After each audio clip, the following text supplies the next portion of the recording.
जय हिंद। पिछले 2 वीडियो में हमने नौबत खान इबादत पाठ के लेखक परिचय और इसके ऑब्जेक्टिव क्वेश्चंस को डिस्कस कर लिए थे। आपने नहीं देखा है तो प्लेलिस्ट सेक्शन में जाकर देख सकते हैं या फिर वीडियो के डिस्क्रिप्शन में लिंक है, आप वहां से भी जाकर देख सकते हैं। आज के इस वीडियो में हम इसके सब्जेक्टिव क्वेश्चंस को डिस्कस करेंगे जिनका एग्जाम में आने की संभावनाएं सबसे अधिक हैं और जो काफी बार पूछे भी गए हैं। देखिए, यदि ये वीडियो आप पूरा देख लेते हैं तो मैं आपको श्योर कर देता हूँ कि इससे बाहर कोई भी क्वेश्चन हमारा जो पाठ है नौबत खान इबादत पाठ से सब्जेक्टिव क्वेश्चन नहीं पूछा जाएगा। तो चलिए चलते हैं अपने पहले क्वेश्चन की ओर। हमारा पहला क्वेश्चन है, बिस्मिल्लाह खां का मतलब। बिस्मिल्लाह खां शहनाई एक कलाकार के रूप में बिस्मिल्लाह खां का परिचय पाठ के आधार पर देते। तो देखिए, इसका उत्तर होगा कि बिस्मिल्लाह खां शहनाई के प्रति इस तरह समर्पित हैं कि ये दोनों एक दूसरे के पर्याय बन गए। देखिए, बिस्मिल्लाह खां और शहनाई का रिश्ता इतना गहरा है, ये दोनों एक दूसरे के पर्यायवाची बन चुके हैं।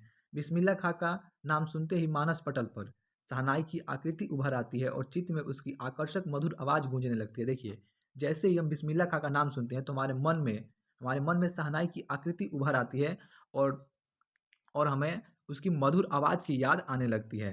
शहनाई शब्द कानों में पड़ता है तो बिस्मिल्लाह खां का संगीतमय व्यक्तित्व सामने खड़ा हो जाता है और जैसे ही हम शहनाई शब्द सुनते हैं तो हमें बिस्मिल्लाह खां का याद आ जाती है। शहनाई और बिस्मिल्लाह खां का तादात्म्य अपूर्व है, अर्थात जो इनका रिश्ता है वह अपूर्व है। उसके इतना गहरा, उसके इनकी रिलेशन के बारे में गहराई को बताया गया है। लगातार 80 बरस कठोर साधना की तब वे हासिल कर सके वह मंजिल जहाँ पहुँचने के लिए हर कलाकार सपने देखता है। देखिए, जो इनकी प्रसिद्धि है शहनाई के क्षेत्र में वो एक दिन में ही कोई प्राप्त नहीं हुए है। इसके लिए उन्होंने कठोर साधना की है।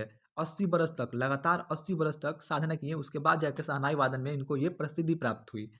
शहनाई वादन में उन्हें वह प्रसिद्धि मिली जिसके लिए कोई कलाकार सपने संजोता है। देखिए, शहनाई वादन में उन्हें इतनी प्रसिद्धि मिली जिसके लिए हर जो कलाकार होता है वह जितना सपना देखता है, जितना वह देख सकता है, उससे कई गुना ज़्यादा इन्हें प्रसिद्धि मिली शहनाई के क्षेत्र में। इसलिए जब बिस्मिल्लाह खां का शब्द कानों में गूंजता है तब बिस्मिल्लाह खां का व्यक्तित्व, शहनाई की आकृति और इनके मधुर संगीत में व्यक्तित्व खो जाता है और केवल शहनाई ही दिखाई पड़ती है। देखिए, जब भी हमें बिस्मिल्लाह खां की याद आती है तो हमें उनका व्यक्तित्व, शहनाई की आकृति और उसके मधुर आवाज़ की याद अवश्य आती है। इतना ज़्यादा इनका रिलेशन जो है वह शहनाई के साथ है। ये क्वेश्चन देखिए, ये जो क्वेश्चन है ये 2020 के सेकंड शिफ्ट में और 2011 में भी पूछा गया है, इसलिए ये क्वेश्चन इंपॉर्टेंट हो जाता है। डुमराव की महत्ता किस कारण से है? तो देखिए, ये क्वेश्चन 2015 के सेकंड शिफ्ट में और 2012 में पूछा गया है। तो इसका उत्तर होगा कि नौबत खाने इबादत पाठ के अनुसार डुमराव की महत्ता शहनाई और शहनाई वादक बिस्मिल्लाह खां के कारण है। देखिए, डुमराव की महत्ता क्यों है? तो नौबत खाने इबादत पाठ के अनुसार डुमराव की महत्ता शहनाई और शहनाई वादक बिस्मिल्लाह खां दोनों के कारण है। क्यों है? क्योंकि देखिए, शहनाई बजाने में जिस रीढ़ का प्रयोग होता है वो एक विशेष प्रकार के घास नरकट से बनाई जाती है और वह डुमराव के आसपास के नदियों के कारों नहीं होगा, यहाँ पे कछारों होगा। आसपास की नदियों के कछारों कछारों में पाई जाती है और बिस्मिल्लाह खां के बारे में जग जाया है कि उनका जन्म डुमराव में हुआ था। देखिए, जो हमारा डुमराव है उसकी महत्ता क्यों है, अर्थात वह क्यों महत्वपूर्ण है? तो वो 2 कारणों से महत्वपूर्ण है। पहला कारण शहनाई में जिस रीढ़ का प्रयोग होता है वह एक नरकट नामक घास से बनाया जाता है और वह नरकट नामक घास डुमराव के आसपास के नदियों के कछारों में पाया जाता है। और दूसरा इसकी इम्पोर्टेंस और इसके महत्ता का क्या कारण है? तो दूसरा इसके महत्ता का कारण है कि यहाँ पे बिस्मिल्लाह खां का जन्म हुआ था। तो देखिए, इस प्रकार हमने ये क्वेश्चन डिस्कस कर लिया। अभी तक हमने प्रीवियस ईयर क्वेश्चंस को डिस्कस किया था जो हमारे पिछले साल एग्जाम में पूछे गए हैं। अब हम एक्सपेक्टेड क्वेश्चंस को डिस्कस करेंगे जो 2023 के एग्जाम में पूछे जा सकते हैं और जिनके पूछे जाने की संभावनाएं सबसे अधिक है। तो देखिए, 3 नंबर क्वेश्चन है कि संगीतमय कचौड़ी होगा यहाँ पे। संगीतमय कचौड़ी का आप क्या अर्थ समझते हैं, अर्थात संगीतमय कचौड़ी से आप क्या समझते हैं, यही हमें आंसर में बताना है। तो देखिए, इसका उत्तर होगा कि नौबत खाने में इबादत पाठ में कुलसुम हलवाई की कचौड़ी को संगीतमय कहा गया है। देखिए, नौबत खाने इबादत पाठ में जब पूछा जाता है उनसे उनके जवानी के दिनों के बारे में तो वो कुलसुम हलवाई के बारे में बताते हैं कि उसका जो कचौड़ी था वह संगीतमय कचौड़ी था। क्यों था? तो आगे बताते हैं कि वह जब बहुत गर्म घी में कचौड़ी डालती थी तो उस समय छन से आवाज उठती थी जिसमें अमीरी अमीरुद्दीन अमीरुद्दीन को संगीत के आरोह अवरोह की आवाज़ सुनाई देती थी, इसलिए कचौड़ी को संगीतमय कचौड़ी कहा गया है। देखिए, जो हमारे बिस्मिल्लाह खां हैं उनके बचपन का नाम कहीं कहीं कमरुद्दीन, हमारी बुक में तो कमरुद्दीन ही दिया है, कमरुद्दीन, और कहीं कहीं अमीरुद्दीन दिया रहता है। तो यहाँ पे आप कमरुद्दीन या फिर चाहे तो अमीरुद्दीन लिख सकते हैं। यदि आप कमरुद्दीन लिखते हैं तो ये ज़्यादा सटीक होगा क्योंकि हमारे बुक में कमरुद्दीन ही दिया गया है। तो यहाँ पे आप कमरुद्दीन लिख लीजिएगा अमीरुद्दीन की जगह पे। तो देखिए, संगीतमय कचौड़ी के बारे में बताते हुए कहते हैं बिस्मिल्लाह खां, कमरुद्दीन या फिर अमीरुद्दीन कि देखिए, जो कुलसुम हलवाई है जब वह गर्म घी में पकौड़ी डालती थी तो छन से जो आवाज़ उठती थी ना, उसमें संगीत के सारे आरोह अवरोह समाहित हो जाते थे, इसलिए कचौड़ी को संगीतमय कहा गया है, संगीतमय कचौड़ी कहा गया है। और कमीरुद्दीन यहाँ पे लिखिएगा अमीरुद्दीन के स्थान पे, क्योंकि हमारे बुक में कमरुद्दीन ही दिया गया है। देखिए 4 नंबर क्वेश्चन है, सुशिरवाद किन्हें कहते हैं? शहनाई शब्द की व्युत्पत्ति किस प्रकार हुई है? तो देखिए इसका उत्तर होगा कि संगीत शास्त्र अंतर्गत, अर्थात संगीत शास्त्र के अंतर्गत फूंक कर बजाए जाने वाले वाद्य यंत्रों को सुशिरवाद कहते हैं। सुशिरवाद किसे कहते हैं? तो फूंक कर बजाए जाने वाले वाद्य यंत्रों को। ऐसा माना जाता है कि यह पहली बार शाह के कक्षों में एक नाई द्वारा बजाया गया था, इसलिए इस वाद्य का नाम शहनाई रखा गया और इस प्रकार इस शब्द की व्युत्पत्ति हुई। इस शब्द की उत्पत्ति कैसे हुई? तो इस शब्द की उत्पत्ति इस प्रकार हुई कि एक बार जो इस वाद्य यंत्र को पहली बार शाह के कक्षों में, अर्थात जो राजा महाराजा होते हैं उनके कक्षों में एक नाई के द्वारा बजाया गया था, इसलिए इसका नाम शहनाई रख दिया गया और इस प्रकार शहनाई शब्द की व्युत्पत्ति हुई। देखिए 5 नंबर क्वेश्चन, हमारा 5 नंबर क्वेश्चन है, बिस्मिल्लाह खां सजदे में किस चीज के लिए गिड़गिड़ाते थे?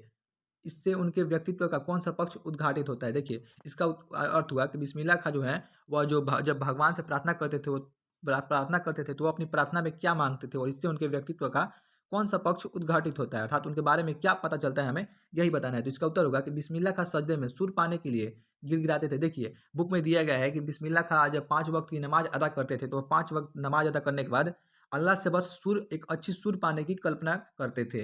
तो यही उत्तर में लिखना है कि बिस्मिल्लाह खां सजदे में सुर पाने के लिए गिड़गिड़ाते थे। इससे उनके संगीत प्रेम तथा सहज सरल और अपने को अपूर्व मानने वाला व्यक्तित्व का पता चलता है।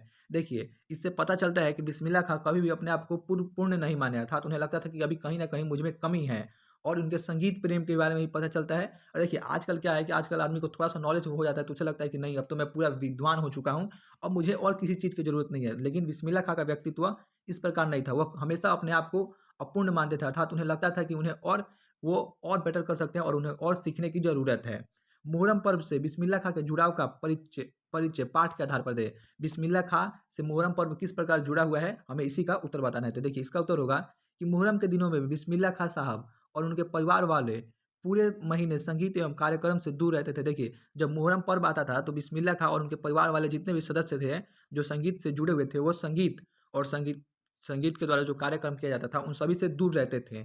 मुहर्रम की 8 तारीख को दाल मंडी से फातमान, ये स्थान का नाम है, दाल मंडी से फातमान तक 8 किलोमीटर पैदल रोते हुए नौहा बजाते हुए जाते थे। देखिए जो बिस्मिल्लाह खां थे वो मुहर्रम की 8 तारीख को दाल मंडी से फातमान तक 8 किलोमीटर, जान जाइए 8 किलोमीटर पैदल रोते हुए जाते थे और साथ में नौहा भी बजाते थे। बिस्मिल्लाह खां बताते हैं कि इस दौरान हजरत इमाम हुसैन और उनके वंशजों की शहादत को याद करते हुए आंखें नम हो जाती थी। देखिए मुहर्रम पर्व के बारे में बताते हैं कि इस दौरान हजरत इमाम हुसैन और उनके वंशजों की शहादत को याद करते हैं और जिसके कारण आंखें नम हो जाती हैं। इस तरह मुहर्रम पर्व के साथ बिस्मिल्लाह खां का विशेष जुड़ाव था। देखिए 7 नंबर क्वेश्चन, हमारा 7 नंबर क्वेश्चन है, बिस्मिल्लाह खां जब काशी से बाहर प्रदर्शन करते थे तो क्या करते थे? इससे हमें क्या शिक्षा मिलती है? इससे हमें क्या सीख मिलती है? तो देखिए इसका उत्तर होगा कि बिस्मिल्लाह खां जब भी काशी से बाहर प्रदर्शन करते तब विश्वनाथ व बालाजी मंदिर की दिशा की ओर मुंह करके बैठते। थोड़ी ही देर सही मगर उसी और शहनाई का प्याला घुमा दिया जाता और भीतर की आस्था रीढ़ के माध्यम से बजती थी। देखिए जब बिस्मिल्लाह खां कभी भी काशी से बाहर प्रोग्राम करते थे तो वो बालाजी व विश्वनाथ मंदिर की दिशा की ओर मुंह करके बैठते थे और जो शहनाई होता है उसका जो आगे वाला हिस्सा होता है उसको उसको बालाजी मंदिर की तरफ करके और बजाया करते थे और उनकी जो आस्था थी विश्वनाथ जी और बालाजी के प्रति वो रीढ़ के माध्यम से बजती थी। इससे हमें धार्मिक दृष्टि से उदारता एवं समन्वयता की सीख मिलती है। हमें धर्म को लेकर किसी प्रकार का भेदभाव नहीं रखना चाहिए। आजकल तो धर्म क्या जाति के प्रति इतना भेदभाव हो चुका है कि अब क्या कहा जाए। और यहाँ पे बताया जा रहा है हमें कि धर्म के प्रति भेदभाव नहीं करना चाहिए। देखिए जो हमारा पाठ है नौबत खाने इबादत पाठ से, इस पाठ से हमें काफ़ी कुछ सीखने को मिला है। तो मैं आपसे रिक्वेस्ट करूँगा कि प्लीज़ आपने इस पाठ से जो जो सीखा है कम से कम 3 सीख तो आपको कमेंट सेक्शन में लिखना ही है कि आपने इस पाठ से क्या क्या सीखा है। ये 3 चीज़ आप इस वीडियो के कमेंट सेक्शन में जाके लिख दीजिएगा। देखिए नेक्स्ट क्वेश्चन देखते हैं। नेक्स्ट क्वेश्चन है, पठित पाठ के आधार पर बिस्मिल्लाह खां के बचपन का वर्णन करें। तो इसका उत्तर होगा कि उस्ताद बिस्मिल्लाह खां का जन्म डुमराव बिहार में हुआ था लेकिन शिक्षा दीक्षा काशी में हुई। इनके बचपन का नाम कमरुद्दीन था। काशी में उन्हें उनके मामा अली बख्श खां का सानिध्य प्राप्त हुआ। अर्थात देखिए जो वो काशी में थे तो उनके मामा जो थे वो भी सानाई के एक प्रसिद्ध प्रसिद्ध जो थे वादक थे, तो उन्हें उनका सानिध्य प्राप्त हुआ, अर्थात वे उनके शिष्य बन गए और उन्हीं के साथ रह के प्रैक्टिस करने लगे। वह नित्य बालाजी मंदिर में रियाज करने जाते थे। रास्ते में रसूलन बाई और बतूलन बाई का गाना सुनते हुए जाते थे। इन्हीं बहनों को सुनकर इनके मन में संगीत के प्रति आसक्ति उत्पन्न हुई अर्थात लगाव उत्पन्न हुआ। देखिए, जब वो बालाजी मंदिर जाया करते थे तो रास्ते में रसूलन बाई और बतूरन बाई का घर पड़ता था और वो जब उन दोनों बहनों को गाते हुए सुनते थे तो उन्हें लगता था कि वाह! क्या मज़ा है संगीत का, और ऐसा फ़ील करते थे, तो तब से उनके मन में संगीत के प्रति आसक्ति अर्थात लगाव उत्पन्न हो गया। बचपन से ही कचौड़ी, मलाई बर्फ़ और फ़िल्मों के शौकीन थे। देखिए, पाठ में ऐसा बताया गया है कि उन्हें कचौड़ी, मलाई बर्फ़ और फ़िल्म का काफ़ी शौक था। देखिए, इस प्रकार हमने इस पाठ के लेखक परिचय, ऑब्जेक्टिव क्वेश्चन, सब्जेक्टिव क्वेश्चंस को कंप्लीट कर लिया। नेक्स्ट वीडियो में लास्ट चैप्टर जो कि हमारा शिक्षा और संस्कृति है, इसकी चर्चा करेंगे, जिसे देखने के लिए आपको हमारे चैनल को सब्सक्राइब करना होगा ताकि वीडियो की नोटिफिकेशन आपको मिल जाए। जय हिंद, जय भारत। मिलते हैं नेक्स्ट वीडियो में शिक्षा और संस्कृति पार्ट के साथ। धन्यवाद।